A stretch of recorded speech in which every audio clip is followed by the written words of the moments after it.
So what did you make of Chuck? Life of Chuck. Here's the interesting thing. So Tom Hiddleston said in that interview that it's quite a hard film to describe, to which go, yeah, no kidding.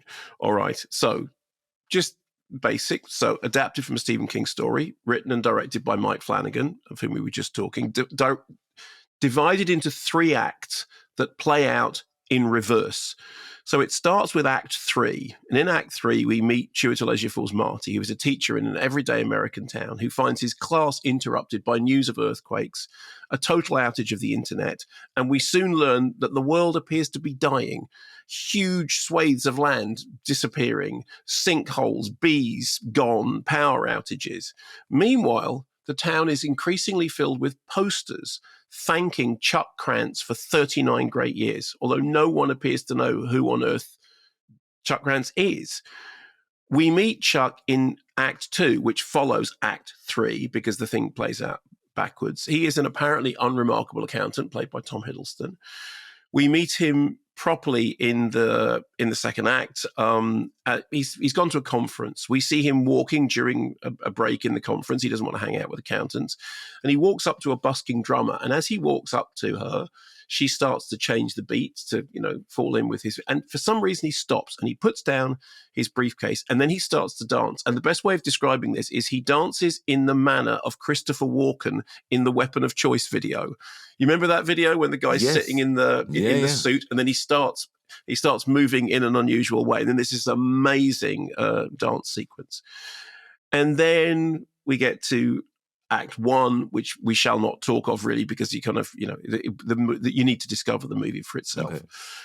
So there's a lot of Walt Whitman, as was said in that interview, Song of Myself, and particularly that line about I contain multitudes. The suggestion of all of it, and I think I'm only saying what was said in the interview as well there, is that inside everyone is their entire lived experience. The universe of their entire lived experience is inside every person. Mm-hmm. So there are certain echoes of, there was a Twilight Zone episode, a famous Twilight Zone episode called It's a Good Life. I know Stephen King knows it very well, in which there's an entire town which is at the mercy of a child who is effectively God. And the child and the town seems to be existing perhaps within the mind of the child, because if the child gets angry, bad things happen. And what we find out in Life of Chuck is that there's a similar sort of idea going on about worlds existing within people. The thing that Tom Hiddleston said, inside the soul of every human being is a universe of connections, and in the last days of life, those connections are precious. And he also said that they talked a lot about when an old man dies, a library burns, meaning that within everyone there is the multitude of everything that they have known through their life.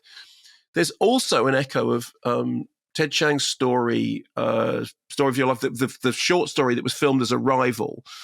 That idea of seeing the world, I mean, as I said, this plays out in reverse, and it's that idea of, what would it mean to know the shape of your whole life? Why is it that somebody says the worst thing is the waiting? Also, I was reminded at one point of that, it was a film called Seeking a Friend for the End of the World, with that idea that only when everything is ending do we really become aware of what everything is. It's only in the final moments of anything that we actually appreciate what it is. And like Shawshank Redemption, Life of Chuck makes very good use of a sonorous voiceover, in this case by Nick Offerman. And it's a musing film and an amusing film, but it's also kind of beautifully poignant and profound. And it's got these strange sequences. I mean, the dance sequence that Tom Hiddleston was talking about there, in which he had to learn all those dance, I mean, that's a remarkable sequence. The slow reveal about what it's about. And it's not like a reveal like, oh, suddenly I get it. What it is it's a kind of, a cumulative, you start to understand it. You start to, it starts at the beginning, the world appears to be ending. What is going on? And who is Chuck? And as the film reveals its secrets, it reveals its truths, as it were, you just start to understand them. And it's got a lovely melancholy poignancy to it. It's very well made, because Mike Flanagan's a very good filmmaker. It's very well played, because Chiwetel Ejiofor and Jacob Tremblay and Tom Hiddleston, these are very, very fine actors. But the reason it works as well as it does is it is a film about an idea. It has got an idea at the center of it. It's not a film about narrative. It is a film about an idea.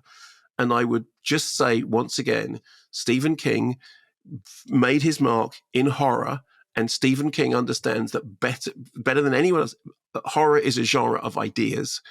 And it doesn't surprise me at all that a person who once described himself as the Big Mac of the horror world, 30 million scared, would be able to write things as profound as Shawshank and Stand By Me and this. And I think the film is really lovely.